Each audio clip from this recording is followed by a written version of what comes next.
Muy buenas noches. El Consejo Directivo de la Academia Mexicana de Pediatría les da la más cordial bienvenida a la ceremonia inaugural del 70 año académico con el siguiente orden del día. Bienvenida y presentación de los invitados de honor. Un minuto de silencio en honor del personal de salud. Mensaje del presidente de la Academia Mexicana de Pediatría, doctor Roberto Guillermo Calva y Rodríguez. Conferencia magistral, maltrato infantil de la clínica a la epigenética, por el académico Arturo Loredo Abdalá. Mensaje y declaración inaugural del 70 año académico por el secretario del Consejo de Salubridad General, académico José Ignacio Santos Preciado. Agradecimiento y despedida.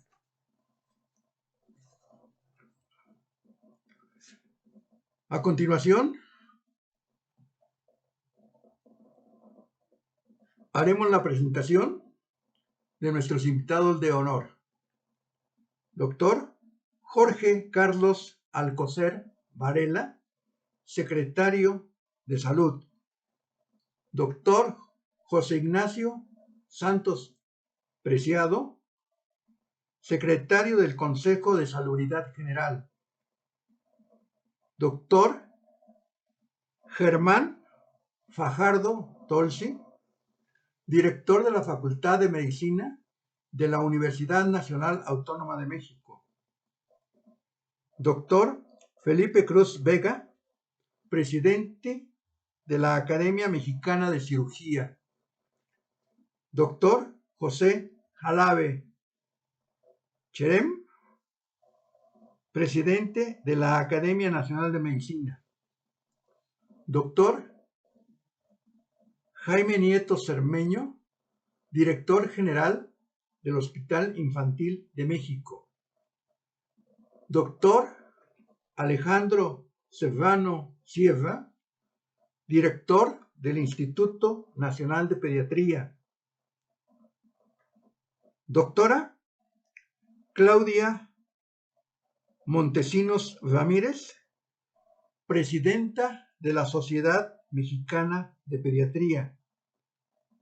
Doctora María Guadalupe Castro Martínez, directora de la Facultad de Medicina de la Universidad La Salle.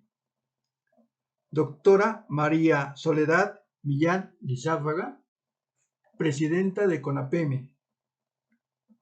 Doctor Francisco Javier Zamora García, presidente de la Asociación Mexicana de Pediatría. Coordinadores de departamento y coordinadores de comisiones de la Academia Mexicana de Pediatría. Gracias por su presencia. A continuación, guardaremos un minuto de silencio en honor del personal de salud que ha fallecido durante la pandemia. Comenzamos.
Muchas gracias.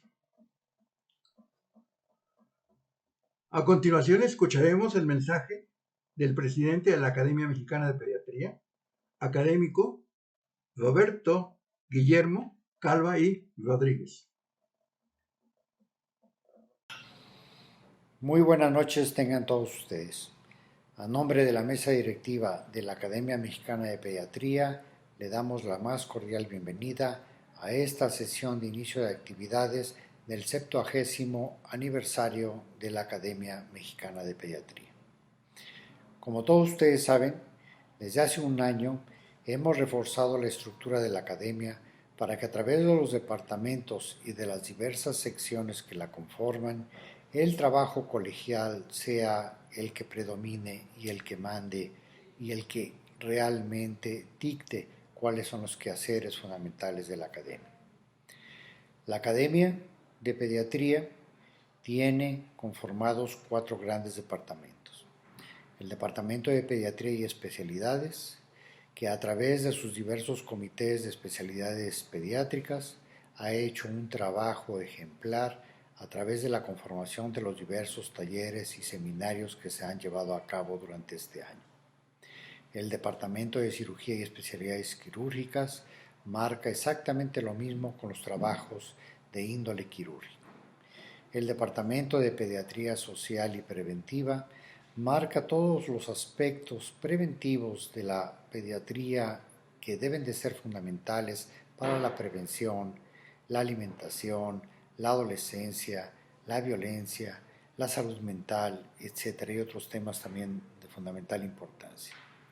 El Departamento de Bioética también constituye la guía del comportamiento clínico y del comportamiento médico y pediátrico acerca de qué es y cómo se debe de enfocar la verdadera vocación del pediatra.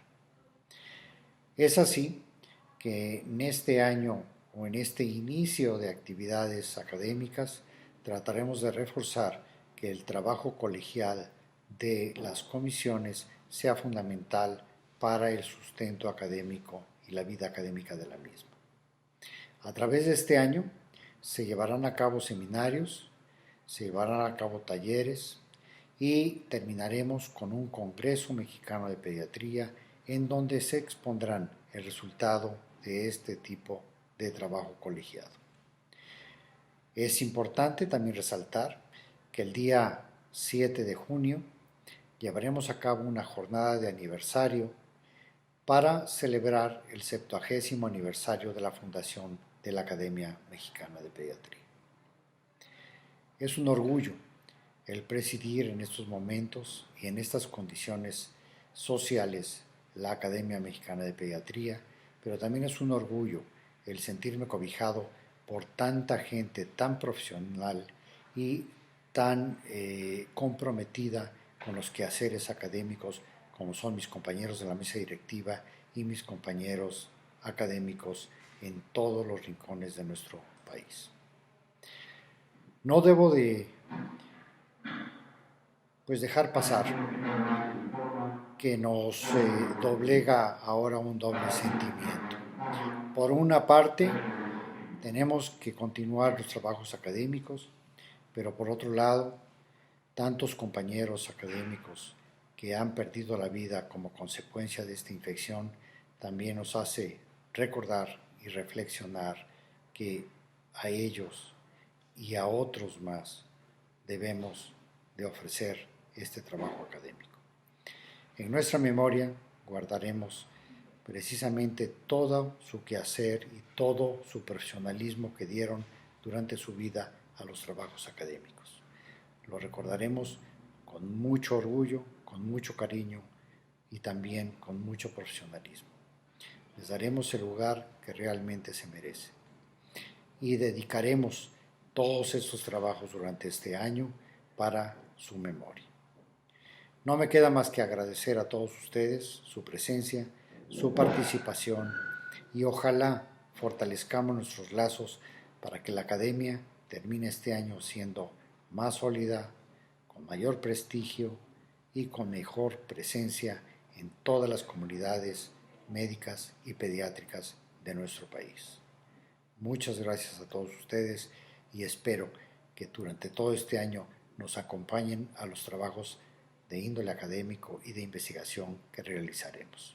Muchas gracias y muy buenas noches.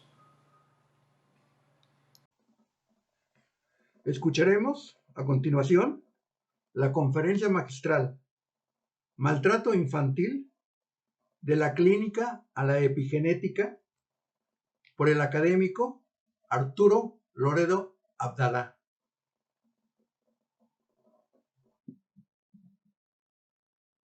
Buenas tardes, señores y señoras académicos. Antes de iniciar la presentación de esta conferencia, yo quiero agradecerle al presidente de nuestra corporación, el doctor Roberto Calva, el que me da la oportunidad de presentar esta conferencia magistral para poder iniciar nuestras actividades académicas del año 2021. Él me dijo que cualquier tema podía seleccionar y entonces he decidido presentar los aspectos a los que hemos avanzado en el transcurso de más de 2 décadas, el maltrato infantil, y la conferencia la he denominado Maltrato infantil de la clínica a la epigenética. En el transcurso de la misma iremos aclarando en qué consiste este tema. ¿Cuál es nuestra realidad epidemiológica en México? Bueno, el COVID-19, la COVID-19 nos tiene abrumados ahorita, y el número de casos en los niños pues, sigue siendo una duda en lo que está sucediendo.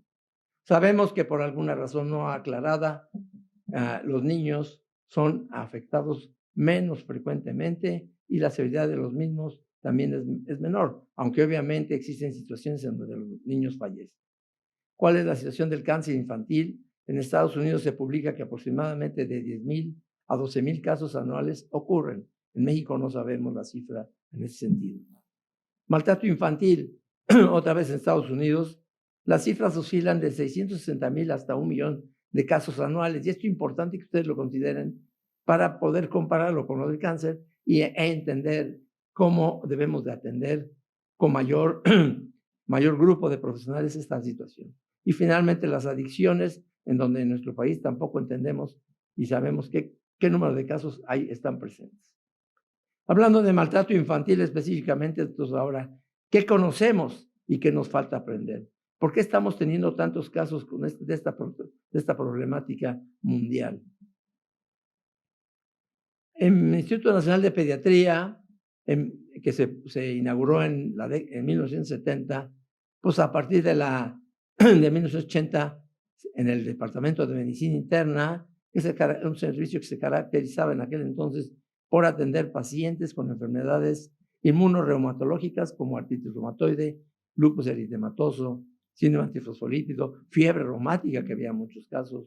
También veníamos otras formas variables de cáncer en los niños y otras situaciones que podemos incluir enfermedades raras. Pero de repente empezaron a aparecer casos que podíamos clasificar después de haber descartado una serie de entidades no zoológicas que podía ser considerada como maltrato infantil. Entonces, lo que hacíamos en ese entonces es canalizar los niños al DIF, que era la institución oficial que obviamente debería estarlos atendiendo, y pronto nos dimos cuenta de que no podíamos manejar adecuadamente estos pacientes.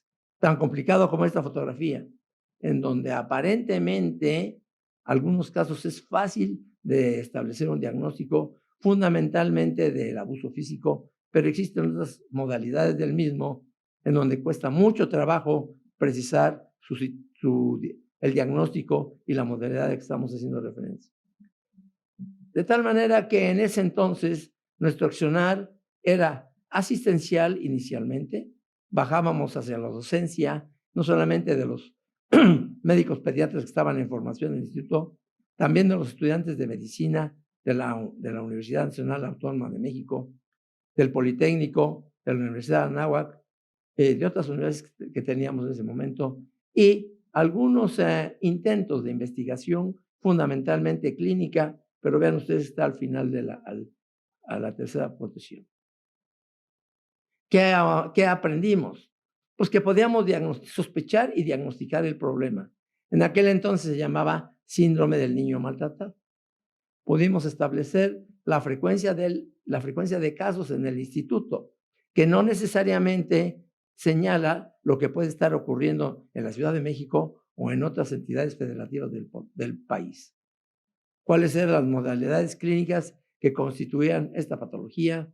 Y cómo pensábamos que debería ser la estrategia de atención integral, no solamente del niño, sino también de su familia. Eso aprendimos en ese entonces. Para tal fin, desarrollamos la Clínica de Atención Integral al Niño Maltratado, que lo denominamos CAIM, INP, UNAM, porque siempre estuvimos vinculados con la Facultad de Medicina de la Universidad Nacional Autónoma de México. Creemos que esta clínica debe tener un coordinador que debería ser siempre un pediatra. Pero bueno, un pediatra porque hay, vamos a ver en el transcurso de la presentación que hay enfermedades que simulan sus manifestaciones clínicas iguales a las que vemos en los niños maltratados. Pero si no hay un pediatra que quiera entrarle a esta actividad y existe otro profesional en salud mental, en trabajo social, en el área jurídica, lo puede tomar. Este coordinador debe estar sostenido siempre por otros médicos. En nuestro caso eran médicos de urgencias, de terapia intensiva, ortopedia y necroobstetricia. Y siempre también apoyarnos en otros profesionales paramédicos, fundamentalmente las enfermeras, nutriólogos, básicamente. Hemos siempre dicho que nuestra mano derecha es el trabajador social. El trabajador social va al sitio donde vive el niño y nos explica cuál es la condición en que vive, cuál es el ambiente que lo rodea, también cuál es el ambiente escolar en un momento dado. Y nos dice en qué situación se encuentra ese niño y esa familia. Nuestra mano izquierda es el profesional de la salud mental, psiquiatras y psicólogos, para que nos precisen la condición emocional fundamentalmente del niño, del posible agresor y de la víctima en general. Hacia abajo entendemos que debe participar el área jurídica para que nos precise cuál es la condición en este sentido de la víctima, del posible agresor y de su familia.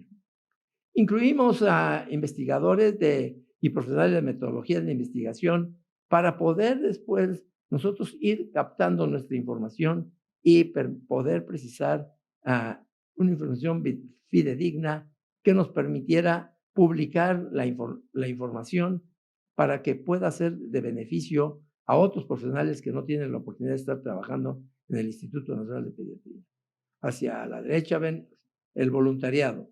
Yo pensaba que las señoras voluntarias que pueden conseguir dinero para poder apoyar la investigación, que en general es poco apoyada o estaba poco apoyada en aquel entonces y ahora también estamos teniendo ese problema, podíamos conseguir fondos para realizar tales funciones. Sin embargo, ellas me dijeron que estaban abocadas a manejar niños con cáncer.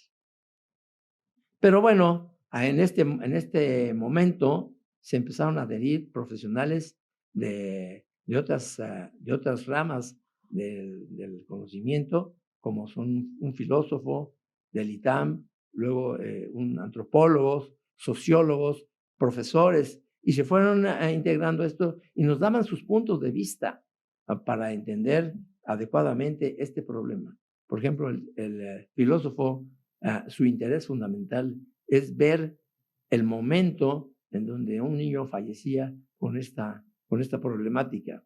Bueno, aprendimos de él estos aspectos que en general, con la rigidez y la severidad de los casos, uno como ser humano en general puede ir perdiendo este sentimiento y es muy importante que no perdamos esta situación. Entendimos entonces que medicina interna no solamente podía hacerse cargo del problema, sino que le planteé al director del instituto la fundación de una clínica para que entendiera exclusivamente este problema. Se denominó Clínica de Atención Integral al Niño Maltratado del Instituto Nacional de Pediatría y, les repito, por la unión con la Facultad de Medicina de la UNAM. Esto fue en 1997, en que yo había terminado mi gestión como subdirector general médico del instituto. Aprendimos entonces, bueno, ya lo sabíamos, pero lo precisamos, que el maltrato infantil es un problema mundial. Pero es importante que ustedes entiendan estas tres palabras. Médico, Los médicos fuimos los primeros que empezamos a llamar la atención sobre esta situación. En México, Jaime Markovich, el doctor Fonserrada, Jaime Markovich en el Infantil de México, el doctor Fonserrada en el Hospital de Pediatría del Centro Médico y otros profesionales empezaron a hacer el señalamiento, pero se quedaron cortos. Fue hasta que empezamos a hacer las publicaciones de medicina interna sobre este tema y luego la Clínica de Atención Integral, que empezamos a llamar y a levantar una ámpula, me parece que muy interesante. Entendimos que fundamentalmente, como ya lo he mencionado, trabajo social es nuestra mano derecha. El profesional de esta especialidad no se le ha dado la importancia que tiene. Pero imagínense ustedes que la trabajadora, habitualmente es una trabajadora, pero puede ser también un trabajador social, expone su vida al ir al sitio donde vive ese niño. Los perros las corretean, hay tierra, hay polvo, hay llueve, etcétera. A veces hasta las asaltan. Y nos traen a nosotros la información de cómo viven, cómo se comportan en su casa, en el barrio, en su ambiente, a veces en la escuela. Y finalmente, la condición legal de este niño que ha sido agredido, que ha sido maltratado, la posibilidad de qué condición legal tiene la familia y en general la persona que se sospecha que es el que ha causado el maltrato. Acuérdense que ahora, bueno, ahora y siempre, la decisión final la toma el agente de Ministerio Público o el juez familiar. Él dice qué, pero como habitualmente no tienen conocimiento de esta patología, nosotros tenemos que estarles diciendo qué es lo que está ocurriendo y cuál es la posible acción benéfica para nuestra víctima en un momento dado. De mayo de 97 a mayo del 2013, nuestra clínica funcionó de veras como un relojito. Pudimos precisar cuál es el mecanismo de acción de cada profesional, de los médicos, del trabajador social, de los profesionales de la salud mental, de los abogados. En ese momento había en la literatura internacional alrededor de 50 definiciones de maltrato infantil y nosotros tuvimos que desarrollar una que abarcara 9 aspectos fundamentales del tema que nos ayuda a precisar el problema, cómo entenderlo, en qué momento ocurre, quién lo genera, etc. Es una definición que contiene 9 elementos fundamentales y que se nos hace corta y que se aprende fácilmente, como lo veremos más adelante. De acuerdo con la Clasificación Internacional de las Enfermedades, pudimos cambiar la denominación de maltrato, del niño maltratado a maltrato infantil y sus modalidades básicas que son abuso físico, abuso sexual, abuso psicológico y negligencia. Nuestra información en el área de docencia se desarrolló a través del desarrollo de un curso de posgrado para médicos especialistas de 2000 al 2012. Fueron 12 años en donde preparamos médicos para que se abocaran en sus áreas de trabajo sobre esta problemática. Obviamente teníamos también cursos para los médicos residentes de pediatría y médicos residentes de pediatría y estudiantes de medicina. Esto nos llevó a publicar 60 artículos y 4 libros, que son cifras de veras muy importantes. Quiero pasarles esta definición de maltrato infantil para que entiendan el contexto de este problema. Toda agresión u omisión física, sexual, psicológica o negligente, intencional. Los americanos, para, según ellos, no meterse en líos, dicen no accidental. ¿Pero qué es no accidental? Entonces, esta acción u omisión contra una persona de la menor edad, un término jurídico que los abogados entonces nos dijeron que tenemos que emplear, antes o después de nacer. Todavía ni nace el niño, ya está siendo agredido y que afecta su integridad biopsicosocial a corto, mediano o largo plazo. Esto es importantísimo que ustedes lo recuerden. Y esta acción de omisión o agresión es realizada habitual u ocasionalmente dentro o fuera de su hogar. Ya no hablamos de maltrato intrafamiliar, podemos señalarlo, pero bueno, ahora este fenómeno puede ocurrir en esa área y está generado por una persona una institución o una sociedad en función a su superioridad física, intelectual o académica. Seguramente todos ya entendieron y casi las mujeres ya se grabaron seguramente esta definición que nos parece fundamental. Lo pequeño, lo concreto, nos ha dado muy buenos resultados en el transcurso de nuestro quehacer. Obviamente, no todo lo que brilla es oro. Entonces, tenemos que tener mucho cuidado. Y antes de establecer un diagnóstico bien preciso de maltrato infantil, tenemos que haber descartado accidentes. Las personas, a los adultos que llevan a los niños, siempre dicen que fue un accidente. Depende de nuestra habilidad clínica y lo que podamos realizar en un momento dado para descartar que sea o no sea accidente. Considerar las estrategias educativas y estrategias disciplinarias que se han ido modificando en el transcurso de nuestra vida y ya no son los niños maltratados como antes. Se decía, la letra con sangre entra, y educativa y disciplinaria en el sentido de que nos veían y ya con la pura mirada a la abuela o el papá o la mamá, uno se disciplinaba. Eso ya ha modificado. Otras situaciones que debemos de descartar son la pobreza, que no tiene que ser extrema, y la ignorancia. La gente en general dice, pues yo no sabía que esto podía ocurrir. Todo eso tenemos que descartar antes de señalar eso.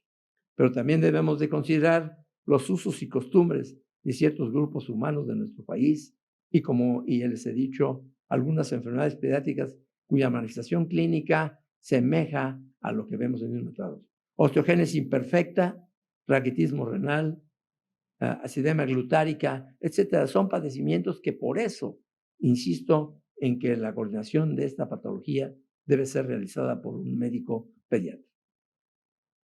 ¿Cómo difundimos este conocimiento? Pues a través de artículos médicos en revistas indexadas y artículos en periódicos de difusión nacional. Libros. Hacer un libro no es tan fácil, pero hicimos varios libros que nos han permitido obtener ciertos beneficios, como ustedes lo verán, no necesariamente económicos, porque se gana muy poquito en ese sentido. Conferencias en diversos foros y desarrollamos una ceremonia, vacúnate simbólicamente contra el maltrato infantil, que lleva 15 minutos más o 10 minutos, que es extraordinariamente sensibilizadora para las personas que lo participan. Desgraciadamente no podemos desarrollarla en este momento, pero a los que han tenido la oportunidad de escucharla, me parece que la pueden replicar, y si ustedes tienen en un momento dado deseo de conocerla, con mucho gusto yo se las hago llegar.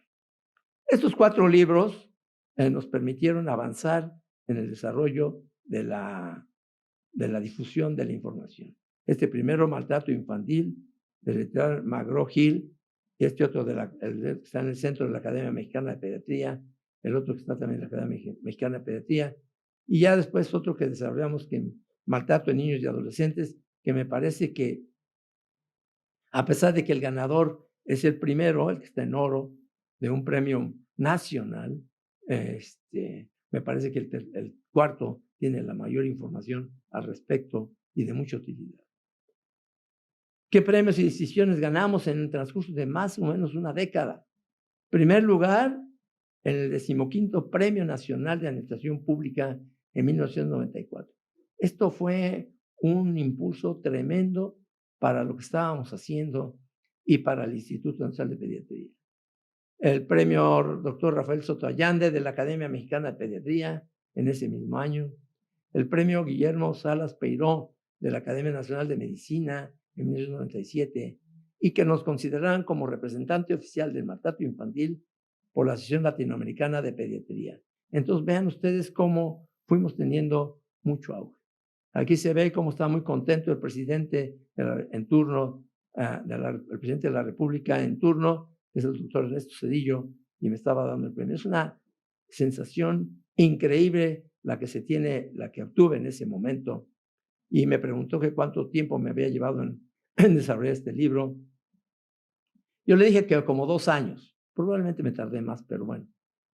Pero le hice un compromiso con él cuando le entregué el libro, de que deberíamos ser los mejores de México y Latinoamérica. Y cuando él me saludó nuevamente, y al saludarme nuevamente, los aplausos alrededor en el auditorio López Mateos, era sensacional. Le dije, no, espérame tantito. No solamente de México, de Latinoamérica y de Estados Unidos que se deje. Y eso le cayó, me parece que muy bien, porque me volvió a saludar muy efusivamente.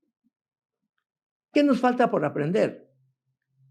Llevamos casi más de 2 décadas trabajando y seguimos teniendo el mismo número de casos, o quizá este se ha incrementado, y ahora con el fenómeno de la pandemia es muy probable que haya más niños maltratados. ¿Es posible prevenir el maltrato infantil? Y luego nos enfrentamos a otro problema, la replicación transgeneracional. ¿Por qué un niño que fue maltratado al llegar a la vida adulta, cuando tiene a su hijo, y si su hijo no llena sus expectativas como tal, lo maltrata? Eso se llama replicación transgeneracional del fenómeno. La Organización Mundial de la Salud dice que es posible prevenir el maltrato infantil. Lo pongo con puntos suspensivos porque en verdad es una situación extremadamente compleja. Pero bueno, vamos todos que intervenimos en este accionar a tratar de prevenir el maltrato para que no tengamos que enfrentarnos a esta patología. En el 2013, el Instituto Nacional de Pediatría, bajo la dirección del doctor Alejandro Serrano, le planteé la necesidad de que deberíamos desarrollar otro grupo de trabajo para poder hacer frente a este fenómeno de la prevención. Ya estaba precisado el accionar de CAIM y ya habíamos hecho mucho en ese sentido, y ojalá que diversas entidades federativas, en los hospitales de diversas entidades federativas, se copiara este quehacer.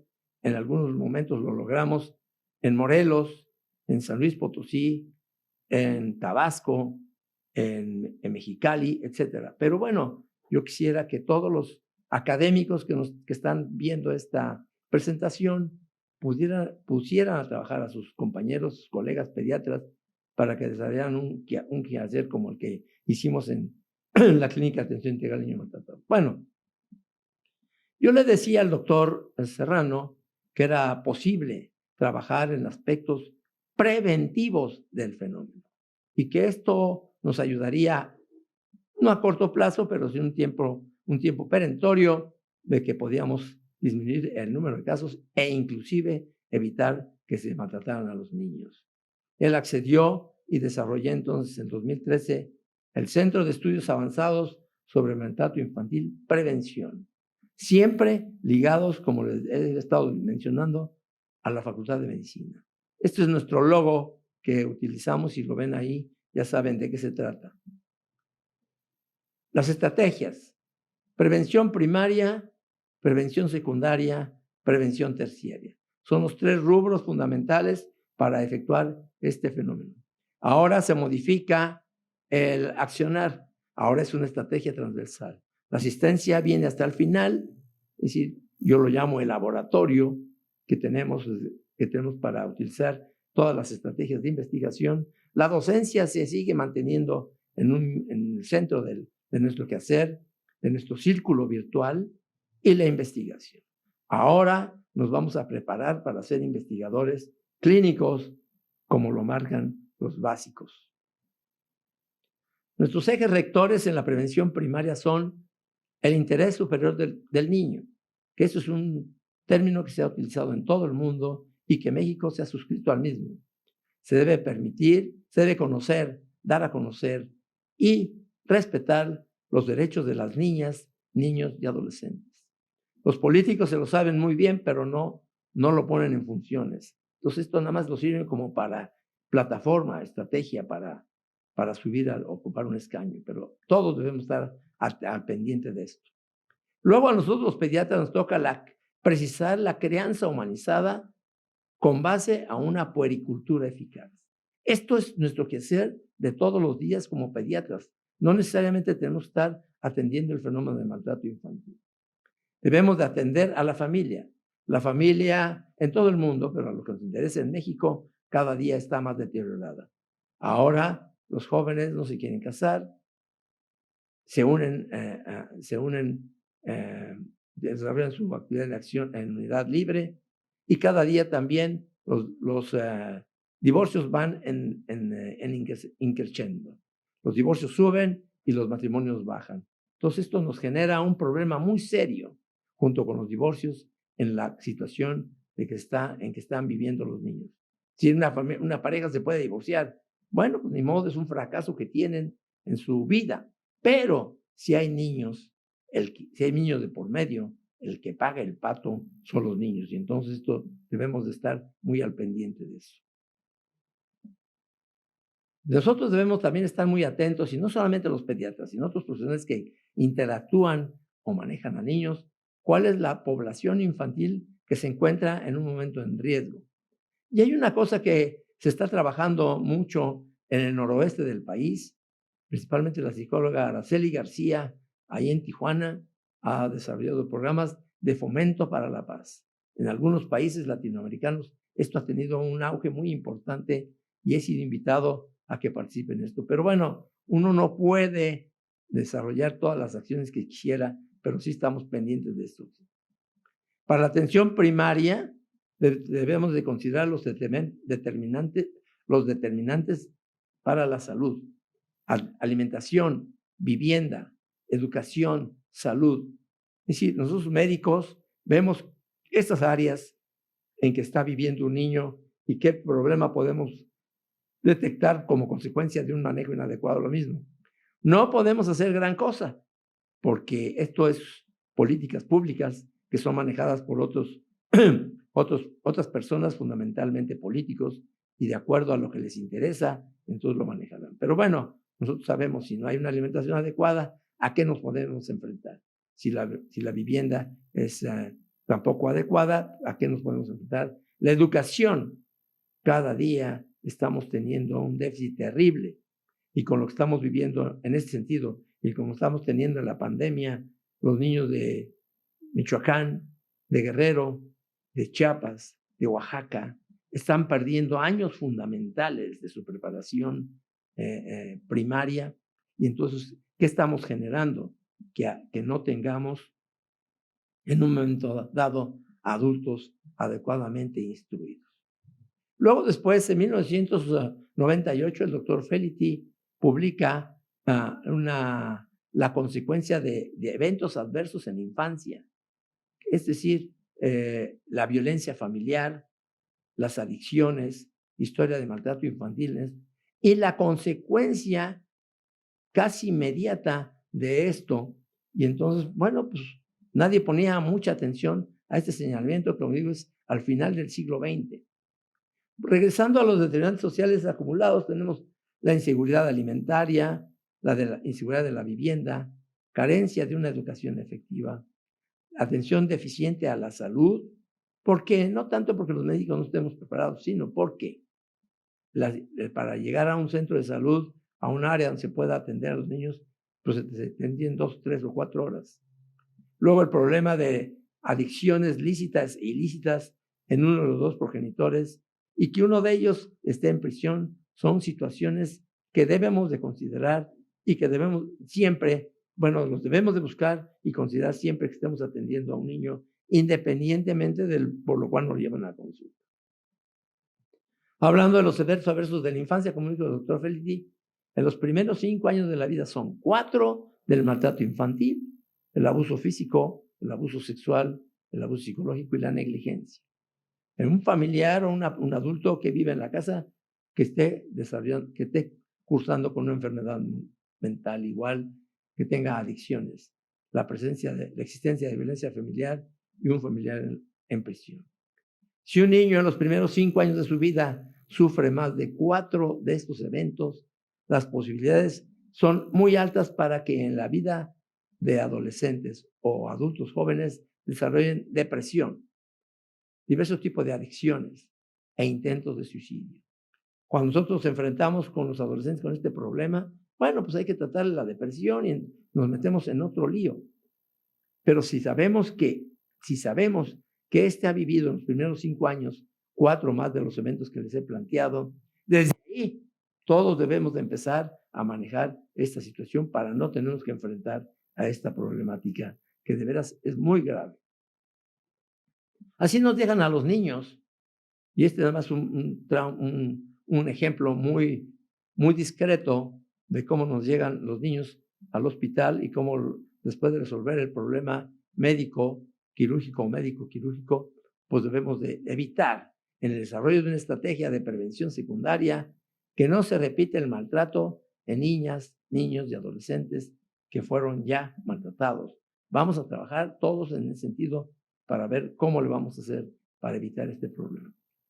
Este accionar interdisciplinario debe ser llevado a cabo por médicos, médicos familiares, pediatras, médicos generales que atienden niños. Las enfermeras, estamos tratando de que las enfermeras, las trabajadoras sociales, los profesionales de salud mental y los abogados se involucren y realmente se interesen en precisar una estrategia preventiva para que esto no ocurra. Como los centros para protección de los niños maltratados a nivel institucional son muy poquitos y generalmente están llenos desde antes que se inauguren, como ocurrió en aquel entonces en el Distrito Federal, pues hemos trabajado ahora en el desarrollo de una red de apoyo familiar. El trabajador social nos investiga y precisa quién en un momento dado de la familia puede hacerse cargo de ese niño. Porque si nosotros lo mandamos a un albergue temporal, estamos violando su derecho a tener un hogar y una familia. Claro, ustedes van a decir, es que ahí lo maltratan. Sí, pero entonces él se va a otro lugar y él va a sentir que por su culpa está en ese lugar y que por su culpa el agresor, su papá, su mamá o su abuelo están en la prisión. Entonces, tenemos que ser muy cautos para resolver este problema. Debemos trabajar en los del hospital con otras instituciones del país. El DIF, que debe responsabilizarse de hacer este trabajo de manera correcta, concreta, precisa, como le corresponde. Las diversas fiscalías, no solamente en la Ciudad de México, sino en los estados, entidades federativas diversas, y las ONGs. Yo tengo una opinión muy personal de las ONGs. La mayoría, a lo mejor saben quién hacer las cosas, pero en general tratan de llevar agua a su molino. Y esto nos debe poner en el contexto de que debemos estar muy atentos que a lo mejor, la red de apoyo familiar es la mejor opción para ese niño. Y la internacional, ¿qué tiene que ver? Nosotros debemos saber qué está ocurriendo en Estados Unidos, cómo le hacen ellos, cómo hacen los europeos, cómo hacen los australianos, cómo hacen los profesionales de América Latina, Chile, Colombia, Venezuela, etcétera, para atender este problema. Y de todos ellos aprender y qué podemos aplicar en nuestro entorno, ¿Cómo? Bueno, hacer estrategias de difusión, también, insisto, en publicar en revistas pediátricas interesadas, libros, conferencias en diversos foros, cursos de pre y posgrado, estudiantes de medicina, médicos, enfermeras, etc., todo el mundo, informes periodísticos, programas de radio y televisión, de provincias, si me están viendo, me están escuchando, por favor, involúcrense para poder dar difusión a este tema. Este es mi penúltimo libro de maltrato infantil, en donde me permito brevemente señalarles estos aspectos. Es gravedad y prevención. Entonces vean ustedes a un niño que vea hacia arriba, al futuro, en un escaparate o una escena verde de esperanza. La mitad de este libro tiene los aspectos básicos del maltrato infantil, que se repiten, algunos de ellos, y la otra mitad en estrategias de prevención, como lo hemos venido señalando. Esto fue una iniciativa del ahora rector de la Facultad de la Universidad Nacional Autónoma de México, el doctor Enrique Graue, que cuando era director de la Facultad de Medicina, oye Arturo, ya es otra cosa que no sea tan sofisticada. Un libro en donde se pueda informar el público en general de este problema, y este libro me parece que reúne esos requisitos. También lo hicimos en inglés, para que vean los americanos o los habitantes de otros lugares de nuestro país que también estamos trabajando en ese sentido con un poco de desarrollo y dar a conocer qué es lo que estamos planteando y qué es lo que estamos llevando a cabo en un momento. La prevención terciaria la iniciamos nosotros a trabajar a partir del 2019 hasta el 2000, lo que llevamos del 2021. Hemos perdido un año porque este año de pandemia nos ha detenido. Pero bueno, tomamos como ejemplo una patología extrema del maltrato infantil, del abuso físico, que es el trauma abusivo de cráneo. El trauma abusivo es abuso extremo y es en donde ven ustedes ya lo conocen, como el bebito es tomado del tórax y es sacudido violentamente para un lado a otro. La cabecita va para un lado y para otro como badajo de campana. En aquel entonces se llamaba Shaking Baby Syndrome y ya traducido al español, síndrome del niño sacudido e impactado. Algunos niños son, además de sacudidos, azotados contra una superficie sólida, como puede ser el suelo, una pared o un escritorio. Entonces vamos a tener lesiones diferentes. Y ahora se ha cambiado el término por abusive head trauma o trauma abusivo de cráneo. A lo mejor estamos más familiarizados con el término inicial, pero si queremos publicar en la literatura mundial, tenemos que utilizar el término de abusive head trauma para que esto sea aceptado por las revistas en ese sentido. ¿Cuáles son las consecuencias de estos niños? Rápidamente, hemorragia intracraneana, se expresa habitualmente como un hematoma subdural, una hemorragia subaracnoidea u otras localizaciones de sangrado. Y una hemorragia y o desprendimiento de retina. Entonces nosotros nos preguntábamos, ¿cómo es posible que por el sacudimiento, por el efecto físico, se pudiera ocurrir estas lesiones, estas alteraciones? Apoyándome en un grupo de investigadores básicos de la Torre de Investigación del Instituto Nacional de Pediatría, pudimos efectuar con un modelo animal el fenómeno que estamos refiriéndonos. Y entonces nos encontramos que un fenómeno básico, aparte del efecto físico, es la hipoxia y aparece en funciones otro fenómeno que es el estrés oxidante. Son fenómenos que nosotros los clínicos no conocemos, pero que vamos entendiendo y vamos conociendo y vamos aplicando en la clínica. Y entonces podemos entender por qué pasan muchas cosas. Entonces sí entendemos por qué la hemorragia es tan grave a nivel de retina, es tan grave a nivel del sistema central. Hay una activación prolongada del sistema estrés corporal, eje hipotálamo, hipófisis suprarrenal. Y determinar si existe o no una huella que yo llamo neuroinmunoendocrina intangible que favorece el comportamiento violento de las personas cuando fueron víctimas de maltrato infantil. Vamos aprendiendo. Este programa que les estoy mencionando así se ha terminado, nos ha dado mucha luz, está en publicación en una revista de alto impacto, pero con esto está todo detenido por lo de la pandemia y entonces ahí vamos. Pero ¿cuál es el siguiente reto a vencer? Dentro de la investigación, dentro de la investigación tenemos que considerar la investigación traslacional. ¿Cuál es el fenómeno que vamos a estudiar? La replicación transgeneracional del maltrato infantil. 55-85% de los niños que fueron maltratados van a ser maltratadores si el bebito, su hijo, reúne las características que no satisfacen las expectativas del agresor. Entonces ahí estamos en ese fenómeno. Entonces, ¿qué va a pasar? Entonces la pregunta ¿es posible prevenir la replicación transgeneracional del maltrato? Y yo creo que ahora, manejando la investigación internacional, podemos dar respuesta a esto. En algunas partes, como por ejemplo en Oregon, Estados Unidos, se está llevando ya a cabo esto. Y nosotros yo creo que llevamos más o menos entre 1 o 2 décadas de atraso, pero ahí vamos haciéndolo. ¿La epigenética puede ser la solución para este problema? Bueno, teóricamente lo empezamos a estudiar y entonces a determinar qué genes participan en el desarrollo de la violencia del ser humano. Hasta ahorita ya se han conocido 3. El MAO-A, que el gen que codifica la producción de monoamino oxidasa, el NR3C1, que modifica para el receptor de glucocorticoides, el SCL6A4, el gen que modifica el transportador de serotonina. Vamos a ver. Entonces, esto ya se sabe que esto puede ser. Hay que estudiar los genes y cómo es el comportamiento en un momento dado del niño agredido. Entonces, los genes involucrados deben estar acetilados o no, para ver si funcionan. Pues eso lo tenemos que saber. Y luego después, ¿quién transmite esta huella? ¿El padre o la madre? Eso se hace con modelos animales. Entonces, esto ya está parado, pero no estamos ahí así. Y si lo logramos determinar, existen opciones terapéuticas. Se puede curar o proteger el daño cerebral.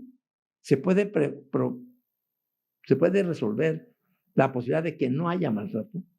¿Existe un medicamento, una sustancia o un producto natural para lograr tal fin? Bueno, se ha echado un ojo hacia el accionar de los bioflavonoides, como la epicatequina o la catequina, que están en los productos como están viendo ustedes, cacao, manzana, frutos rojos, etc. Es mucho lo que se puede hacer, es mucho lo que se puede desarrollar, pero para esto se requiere que otros profesionales intervengan en este accionar en nuestro país. Hay gente muy valiosa en la Universidad Nacional Autónoma de México, como hemos llegado con los investigadores básicos del Instituto Nacional de Pediatría. En fin, esto es una llamada de atención para que nosotros en México podamos hacer esto. Entonces, para concluir y terminar esta conferencia, actualmente se requiere un régimen de investigación translacional. No debemos seguir trabajando en los aspectos básicos del maltrato, pero ya hemos publicado y creo que llegamos a 90 o 100 artículos y 6 libros. Entonces ya hay mucho hecho en México con casos nuestros. No tenemos que estar importando información de otros países.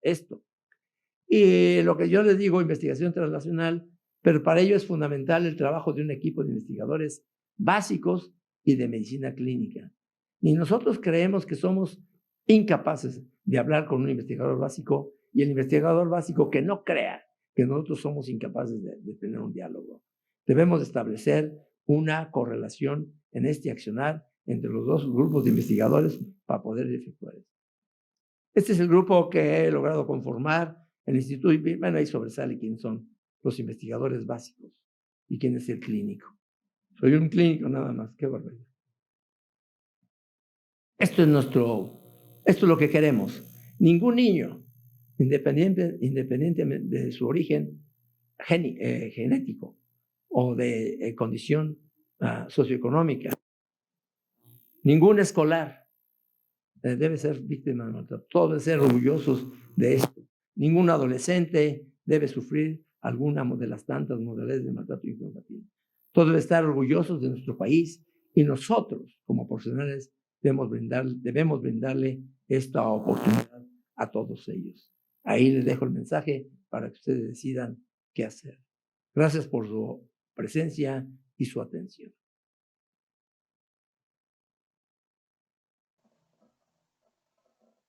A continuación, escucharemos el mensaje y la declaratoria inaugural del 70 año académico por parte del secretario del Consejo de Salubridad General, académico José Ignacio Santos Preciado. Muy buenas noches, tengan todas y todos ustedes. Los saludo con gusto. Doctor Roberto Calva y Rodríguez, presidente de la Academia Mexicana de Pediatría. Doctora Alicia Robledo Galván, vicepresidenta. Estimados integrantes de la mesa directiva, señoras y señores académicos. Perdón. Y además saludo con afecto a los invitados especiales. Es muy grato estar hoy en el inicio de la 70ª sesión de este año académico de nuestra prestigiada Academia Mexicana de Pediatría. Me honra como profesional de la medicina pediátrica ser parte de esta gran organización, el órgano colegiado más importante de México en esta disciplina, sin duda.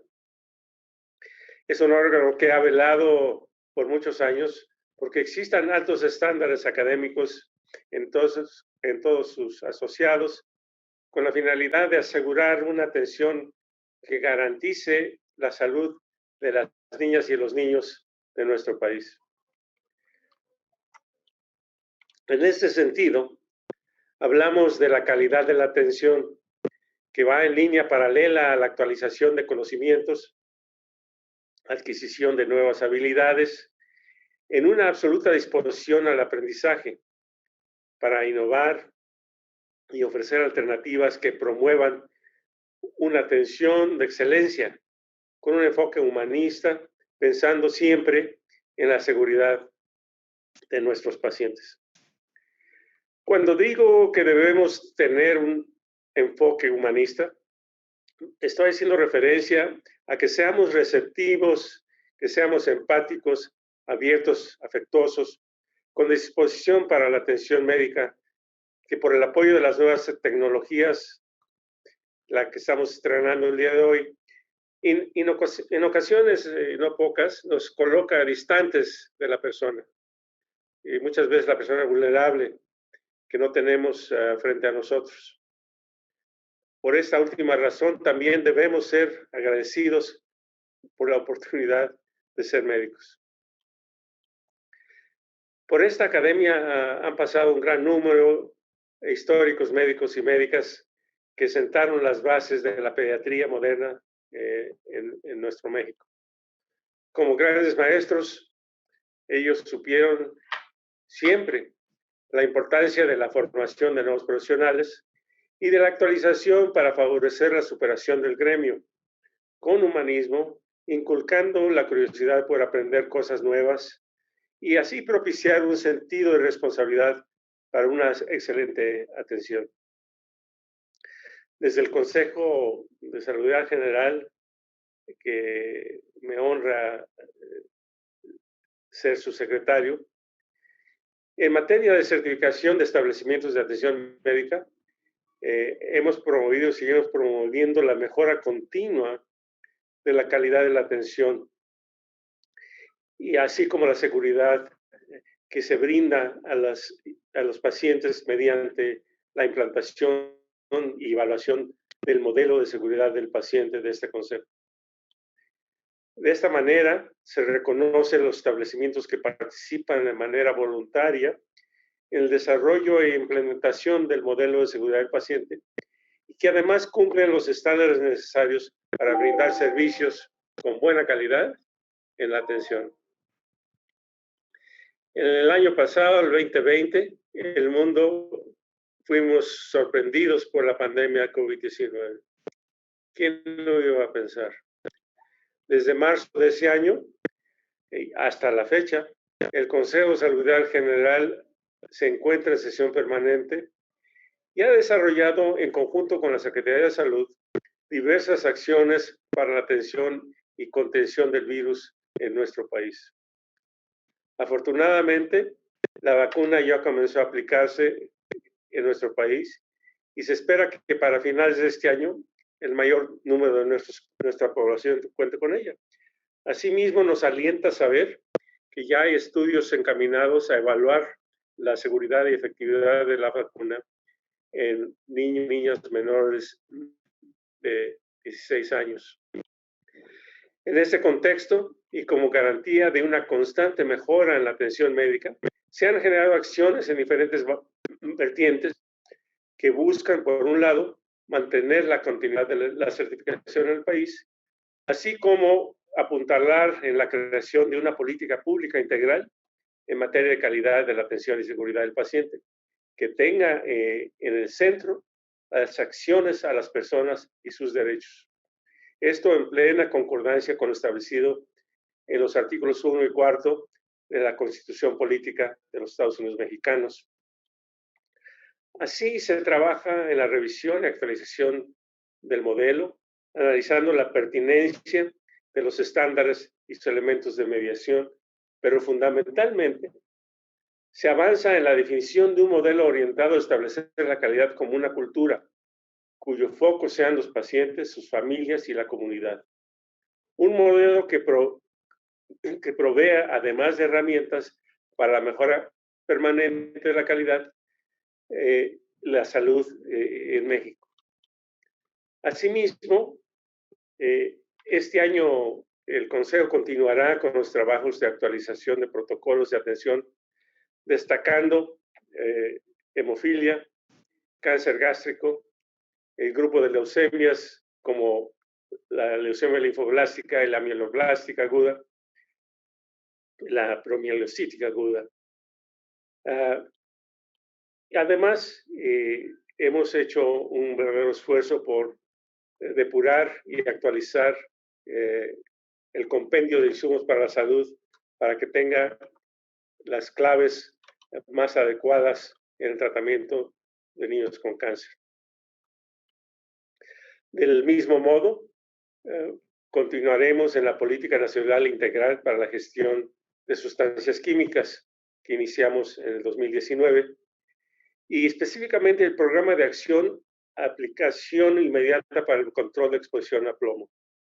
Es por ustedes conocido que la encuesta de Salud del 2018 arrojó datos muy preocupantes, indicando que en nuestro país más de 1,5 millones de niños y niñas tienen niveles tóxicos de plomo, o sea, mayor a 5 microgramos por decilitro. Logramos este año pasado modificar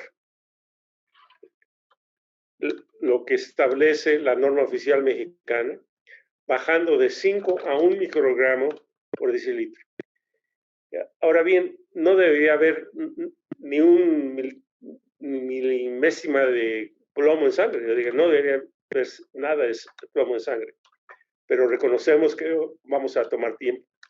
Nos alienta mucho que el Estado de Morelos ya inició con el proyecto piloto para hacer la quelación por vía oral de niños y niñas con niveles tóxicos de plomo. También continuaremos con la evaluación e integración de los mejores insumos para garantizar la calidad y la atención de los servicios de salud a través de la integración del Compendio Nacional de Insumos para la Salud, así como la identificación y exclusión de aquellas tecnologías o medicamentos ya obsoletos. Es un esfuerzo de actualización constante. Esto con la finalidad de brindar las mejores herramientas posibles que faciliten la atención en pediatría. Hemos iniciado con la Fundación Mexicana para la Salud el establecimiento de una plataforma para ir identificando niños y niñas con enfermedades raras. Más que un censo, queremos poder dar la oportunidad a las familias que se registren, como lo estamos haciendo para cuestión de vacunación, y de esa manera nos permita en el Consejo apuntalar aquellos tratamientos para enfermedades raras aún no incluidas en casos catastróficos para bien niños y niñas mexicanos. Compañeros, señoras y señores académicos, todavía existen muchas tareas pendientes para lograr el sistema de salud ideal, sistema al que todos aspiramos. Estoy cierto que con la concurrencia de todo el sector y de organizaciones como esta academia, que juegan un rol muy importante en la toma de decisiones en salud, vamos a poder continuar nuestra tarea de otorgar y garantizar la salud del pueblo de México. Muchísimas gracias. Agradecemos a todos su asistencia y concluimos esta ceremonia inaugural del año académico 70 de la Academia Mexicana de Pediatría. Muchas gracias. Muy buenas noches. Con este acto académico damos por iniciado todos los trabajos de este año en la celebración del 70º aniversario de la Academia Mexicana de Pediatría. Agradezco enormemente a todos ustedes su presencia, a los ponentes, su participación y a todos los miembros de la Academia les agradezco el gran esfuerzo que hicieron el año pasado y en especial el que van a hacer este año para lograr un trabajo colegiado en todas las secciones y que por ende tengamos al finalizar este año documentos que permitan avanzar de forma sólida, de forma científica, los trabajos de esta academia. Muy buenas noches y muchas gracias por su presencia.